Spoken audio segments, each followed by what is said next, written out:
ఓ తల్లి అచ్చమ్మ నా తల్లి అచ్చమ్మ కాల జ్ఞానాన్ని చెబుతున్నా వినవమ్మా. ఆకాశంలా 3 సుక్కలు పుట్టి పిడుగులు బడి జనులు చస్తారమ్మా. పట్టపగలు సుక్కలాను చూసి లెక్కలేని జనులు రాలిపోతారమ్మా. ఇనుప స్తంభాలు చిగురిస్తాయమ్మా, రెమ్మలు సాగి పూలు పూస్తాయమ్మా. అడవి జంతువులు నగరాలపై బాడి నరుల నెత్తూరును తాగి వేస్తాయమ్మా.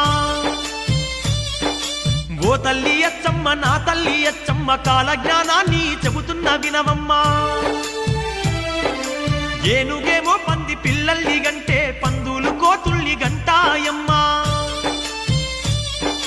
రెక్కలొచ్చిన కోడి పిల్లలు మనిషి భాషలో మాట్లాడుతాయమ్మా. ఇనప గుళ్ళు నీట